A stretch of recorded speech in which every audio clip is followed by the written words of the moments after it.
Bonjour Michel, j'espère que tu vas bien. Merci beaucoup d'avoir accepté cette invitation pour parler un petit peu sur ma chaîne YouTube. L'objectif de cette vidéo, ben voilà, c'est d'interviewer certaines personnes francophones pour permettre aux étudiants d'avoir d'autres contenus différents et aussi d'entendre d'autres personnes parler, pas uniquement peut-être des natifs, puisque toi tu es étudiante francophone, tu apprends le français, tu continues à apprendre le français. Voilà, donc je te donne la parole. J'aimerais dans une première partie, si tu peux te présenter brièvement. C'est parti. Bon, et salut et merci pour ton invitation. Je m'appelle Michel, j'ai 21 ans et j'aime le français parce que j'aimerais étudier en France. J'aimerais finir mes études là et parce que je me sens attirée pour la culture française. Donc, oui, c'est mon rêve. Ok, et à partir de quel âge tu as commencé à apprendre le français? Comment a été le premier contact avec le français? Je pense que j'avais 17 ans quand j'ai commencé à apprendre la langue et j'ai commencé à l'Alliance française euh, à Maracaibo. Je suis née à Maracaibo, au Venezuela, et j'ai commencé là. Ok, comment a été ton expérience à l'Alliance française, mais plus ton expérience, pas par rapport à l'Alliance française, mais plus par rapport à toi, ta connexion avec la langue. Est-ce que c'était difficile? Est-ce que tu as eu du traumatisme? Est-ce qu'il y a eu des choses plutôt rigolotes, on pourrait dire, plutôt drôles? Bon, je pense que c'était magnifique à mon avis parce que j'aimais la langue et bon, et je pense que c'était un peu difficile parce que je parle anglais et j'ai appris l'anglais euh, sans cours ou sans une éducation. Et je pensais que comme c'était facile, donc les Français auraient être facile aussi. Mais ce n'était pas le cas. Et c'était plutôt, je pense qu'un peu difficile pour moi, mais c'est bien, je l'aime bien. Tu as senti une grosse différence entre l'anglais et le français? C'est Oui, deux oui, mondes bien sûr, parce que différents. l'anglais c'est plus facile, c'est plus basique et le français a bon, plus de conjugaisons et etc., etc. Je pense que le français est plutôt similaire au espagnol, à l'espagnol.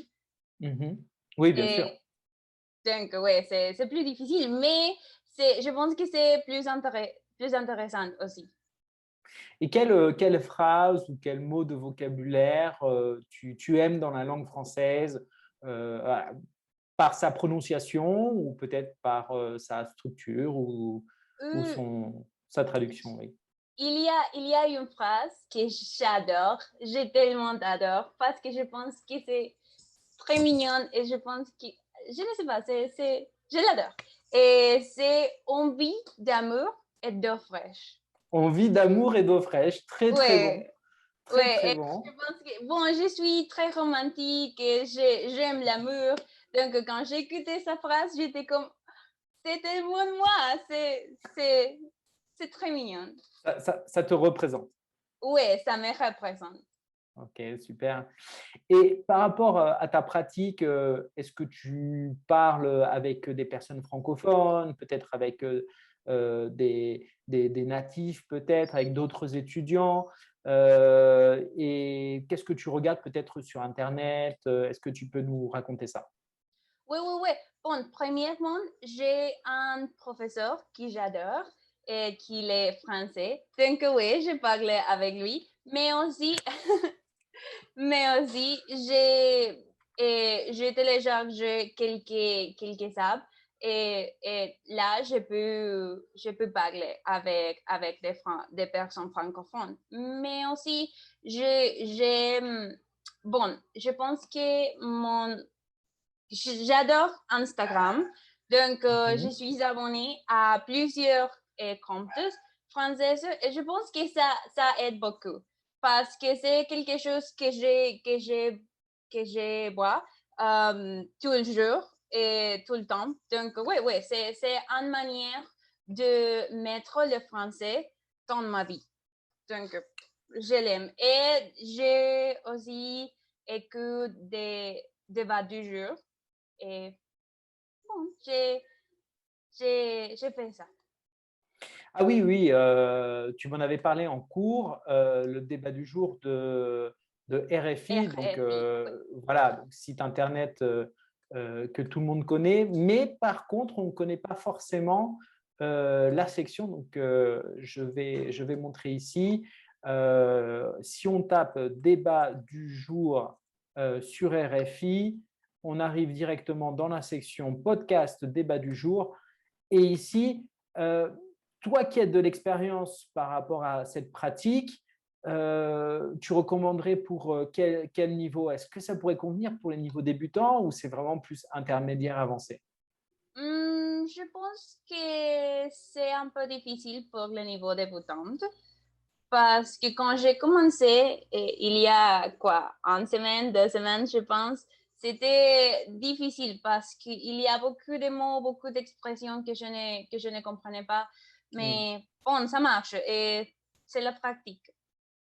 Donc, si on prend l'exemple être noir en France, être noir aux États-Unis, notamment, tu m'en avais parlé en cours, sujet très intéressant, puisque il y a un Afro-Américain qui intervient dans ce podcast et qui peut nous donner la réalité aux États-Unis et la réalité en France.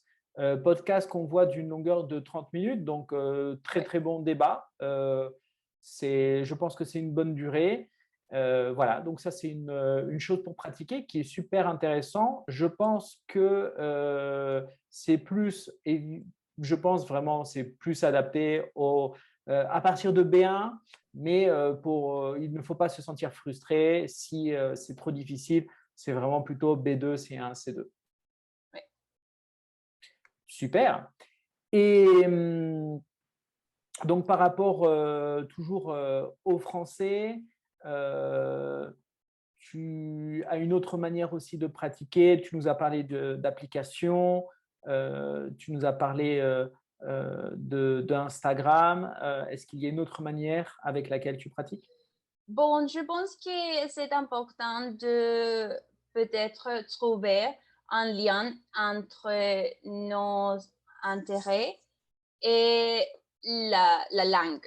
Parce que, par exemple, j'aime beaucoup la littérature, donc Mhm. et des fois, j'essaie de lire en français. Et par exemple, Les Petites Waouh, super. Princes, Ouais. j'adore ce livre, je l'adorais depuis mon enfance. Mhm. Donc, quand j'ai commencé à étudier la langue, je cherchais les livres en français et c'était une expérience magique. Et je pense que c'est quelque chose qui peut nous aider parce que, bon, Mhm. on est intéressé par quelque chose. Donc, Ouais, on est intéressé par quelque chose et on peut faire la connexion avec de faire cette chose, exactement. mais en français, évidemment. Très, très Et bien. ouais, je suis aussi une féministe. Donc, j'aime chercher des débats et des sujets féministes en français. Super, mais je pense que ça peut être un très bon thème pour une prochaine vidéo. Peut-être. Voilà, en tout cas, Michel, merci beaucoup. Une autre question, est-ce que tu peux nous raconter en termes de temps, puisque les personnes peuvent voir que tu as quand même une certaine fluidité, tu as quand même un bon niveau de français. Déjà, quel niveau de français tu considères avoir et quel a été ton parcours, on pourrait dire, par rapport à l'apprentissage du français, combien de temps tu as étudié et de quelle manière, voilà. Ok, bon, et j'ai commencé à 17 ans.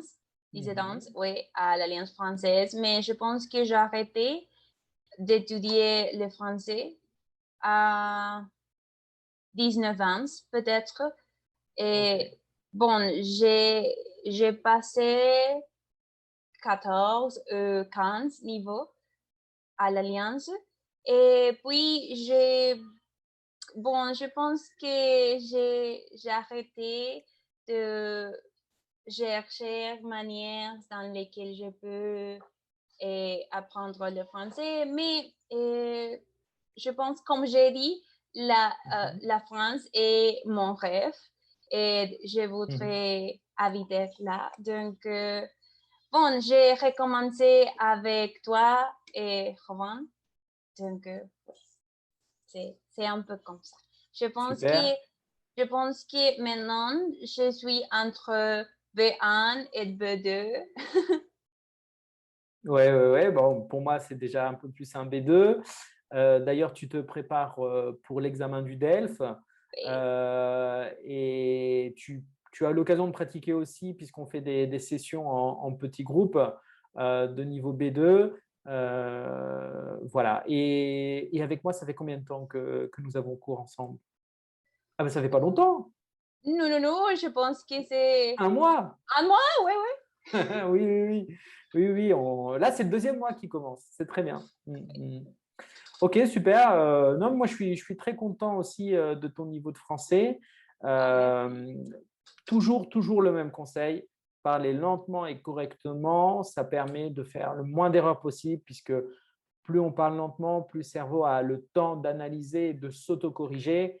Et après, on peut gagner en fluidité, mais premièrement, la correction de la langue, je pense que c'est primordial. Vaut mieux parler lentement et correctement qu'avec beaucoup de fluidité et en faisant des erreurs de niveau A1, A2. Donc, très bien, Michel, félicitations et puis bonne continuation avec moi Merci, et merci. aussi sans moi, puisque la pratique en dehors des cours est primordiale. Oui. Merci beaucoup, Michel, et à très bientôt. Merci, Rowan. À très bientôt. Salut.